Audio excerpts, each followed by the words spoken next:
The honourable member for Nanaimo-Ladysmith. Thank you, Mr. Speaker. I'm honoured to stand here with my colleague, the member for Berthier-Maskinongé, to stand in support of a bill to support the development of a national strategy to reduce food waste. Now, the numbers here are compelling. Canadians waste approximately $27 billion worth of food every year, food that is landfilled or composted. And the true cost of that food waste might be more like $107 billion a year if you include the labor cost, transportation, capital investments in infrastructure and inventory. Now, globally, and this is the terrible link, globally, 1.3 billion tons of food are wasted every year, yet 870 million go hungry every day. Just this morning, a number of us parliamentarians heard at breakfast from Laval University's Professor Jean Caron. He said 1 billion more people could be fed in this world if we went ahead and reduced food waste in the food chain by more than 50%, which he and a number of other academics say is absolutely doable. Now, right back in Canada, almost 2.5 million Canadians experience food insecurity, and over 800,000 visit food banks every month. In a country as wealthy as ours, this is shameful. And since 2008, the number of people turning to food banks has increased by over 25%. Close to 900,000 households in Canada are food insecure. And a few years ago, the UN Special Rapporteur harshly criticized the right to food in Canada under the Conservative government. Now, connecting food waste with people in need is what people in Nanaimo-Ladysmith have done, and I'm so proud of the success stories that are coming out of our riding. Loaves and Fishes is a community food bank in Nanaimo. After many years of just working to try to get people fed who were in need, they had this brilliant innovation of they put the donations they were able to receive into refrigerator trucks. And they now drive all around the riding. They might get a phone call from a shipping company who said, I got stuck in a ferry line and now I can't deliver my load of cheese or whatever safely under the conditions that were guaranteed before, but it's all still good, and do you want to come and get it? And so they'll go and get a whole pallet of food. They have processes around food safety that they have negotiated with the provincial and federal government on a one-off basis, and they're able to assure their volunteers and their food bank clients that this food is good. So we have people in poverty in Nanaimo who are eating rack of lamb, and it's fantastic that this is a choice that they can make, that their food bank offerings are not only the traditional canned goods. So we've got something like 600 local volunteers at Loaves and Fishes who are helping this nonprofit sort and distribute food throughout the riding. And last year alone, Loaves and Fishes, their food recovery program, saved $2.5 million worth of fresh food. It's fantastic. That food goes to 30 different nonprofits who in turn distribute it to their own clients. It goes and to schools as well for their food lunch programs. It's helping over 8,000 people a month. And this is due to the partnership with the grocery stores, with volunteers, with shipping companies. It's very much a collaborative exercise. And I wish that it was more common. We'd love to find ways to get out of the way of innovation of local organizations like Loaves and Fishes and have this be a model that happens all over the country.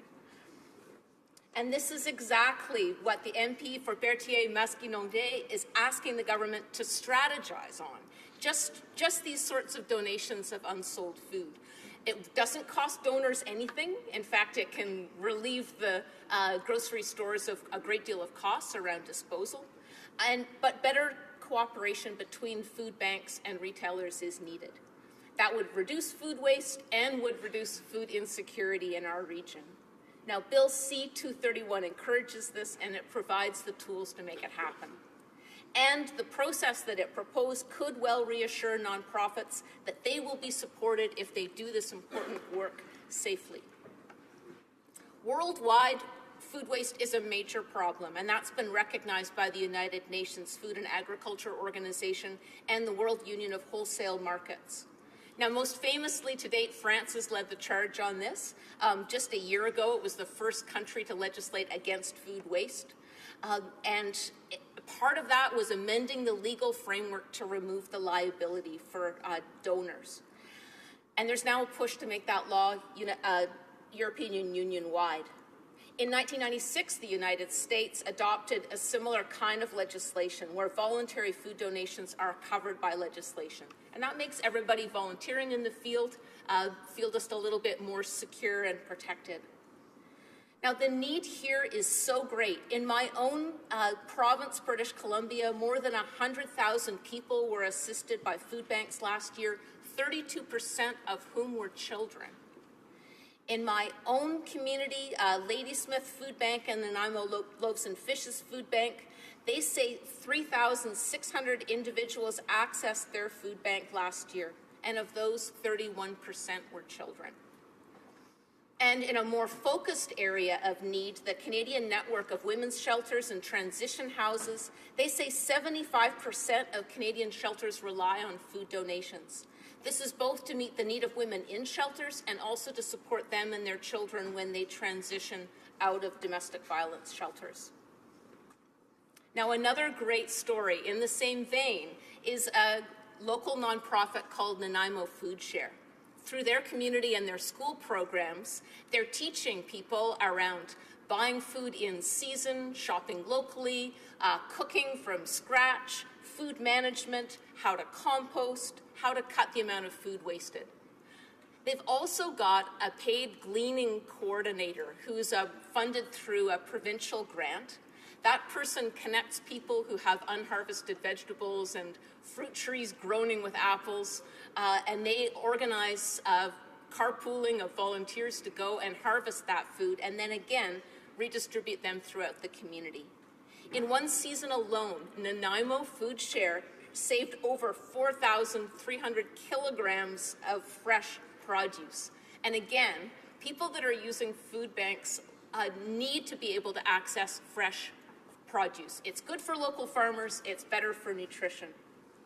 And we need to include all these innovative ideas into a national strategy to reduce food waste in Canada. So the tenets of Bill C-231 are to build that strategy against food waste, to assist consumers to reduce food waste, to facilitate the donation of food by the private sector, and to study the environmental impact of food waste. And those environmental impacts are significant. It's not just the land that's taken up by landfilling, but it's also the methane that's generated, which is a tremendous greenhouse gas amplifier and something that really exacerbates climate change. It's an unnecessary use of land. It's bad for climate change. If we can keep food out of the landfill and redistribute it to people in need, that's better for everybody. Perfectly good food should not be landfilled when people go hungry, and we want the Canadian government to be a leader in this area and to implement tools so that all stakeholders are in the supply chain, from farmers to consumers, can reduce their food waste.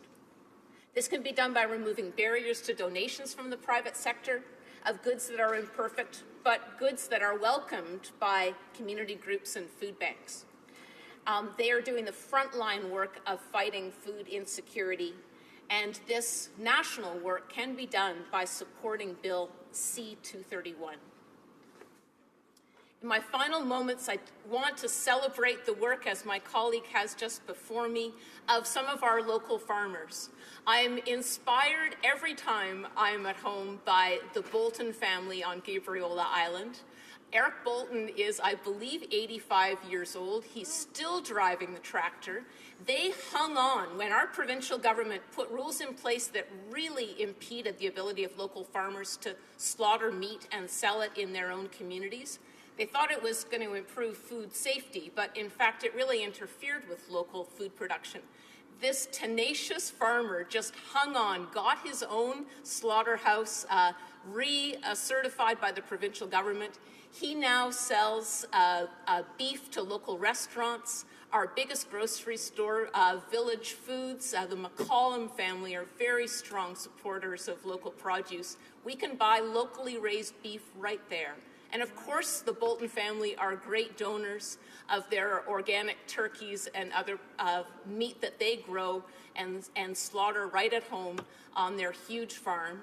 They donate that directly to charities. So again, the other partners like the People for Healthy Community annual Christmas dinner is a festive, beautiful time, all local produce, the best turkeys you'll ever have.